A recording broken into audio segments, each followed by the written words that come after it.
ಜನತೆ, ಈ ಕ್ಷೇತ್ರದ ಎಲ್ಲ ಜನತೆ ಭಾರತೀಯ ಜನತಾ ಪಕ್ಷಕ್ಕೆ ಅತ್ಯಮೂಲ್ಯವಾದ ಮತವನ್ನು ಕೊಟ್ಟು ಅತಿ ಹೆಚ್ಚಿನ ಮತಗಳಿಂದ ಗೆಲ್ಲಿಸಬೇಕು ಅಂತ ಹೇಳಿ ನಾನು ವಿನಂತಿ ಮಾಡಿಕೊಳ್ತೇನೆ. ಧನ್ಯವಾದ. ಅವರು ನಮ್ಮ ಕೇಂದ್ರದ ಸಚಿವರಾದ ಪ್ರಹ್ಲಾದ್ ಜೋಶಿ ಅವರು, ಬೆಳಗಾವಿಯ ಸಂಸದರಾದ ಜಗದೀಶ್ ಶೆಟ್ಟರ್ ಅವರು, ಗೋವಿಂದ ಕಾರಜೋಳ ಅವರು, ರಾಜ್ಯದ ಅಧ್ಯಕ್ಷರಾದ BY ವಿಜೇಂದ್ರ ಅವರು, ಇನ್ನೂ ಹಲವಾರು ನಾಯಕರುಗಳು, ಶ್ರೀರಾಮುಲು ಅವರು, ಇನ್ನೂ ಹಲವಾರು ಜನ ಮುಖಂಡರು ಆ ಕಾರ್ಯಕ್ರಮದಲ್ಲಿ ಭಾಗವಹಿಸ್ತಾರೆ. ವಾತಾವರಣ ನೀವು ಹೇಳಬೇಕು, ಟಿವಿ ಅವರು, ನಾವು ಹೆಂಗೆ ಇಲ್ಲ, ನೀವೇ ಅನಾಲಿಸಿಸ್ ಮಾಡಿ ನಮಗೆ ರಿಪೋರ್ಟ್ ಕೊಡ್ಬೇಕು. ಸಹಜವಾಗಿ ಕಳೆದ ಚುನಾವಣೆಯಲ್ಲಿ ಆಗಿರೋ ಸೋಲಿನ ಬಗ್ಗೆ ತಾವು ಪರಾಮರ್ಶೆ ಮಾಡಿರ್ತೀವಿ ಸರ್.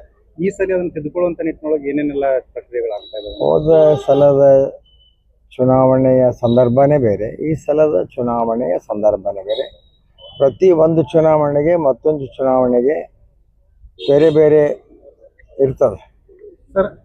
ಪ್ರತಿಯೊಂದು ಚುನಾವಣೆಗಳು ಮಾಡುವಂತ ವಿಷಯ. ಮತ್ತೆ ನೀವು ಕೂಡ ಬರಬಹುದು ಅಂತ ಹೇಳಿದ್ರಿ. ಅವರು ಬರ್ತೀನಿ ಅಂತ ಹೇಳಿದಾರೆ. 24 ನಂತರ ನಿಮಗೆ ಗೊತ್ತಾಗತ್ತೆ ಯಾರು ಬರ್ತಾರ ಯಾರು ಬರೋದಿಲ್ಲ. ನೀವೇ ಅದನ್ನ ಕೇಳುವುದಕ್ಕಿಂತ ಖುದ್ದಾಗಿ ಅನುಭವಿಸೋದು ಒಳ್ಳೇದು.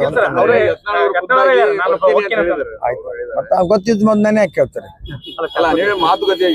ಇಲ್ಲಪ್ಪ, ನಾ ಏನು ಮಾತುಕತೆ ಆಗಿಲ್ಲ. ಧನ್ಯವಾದ.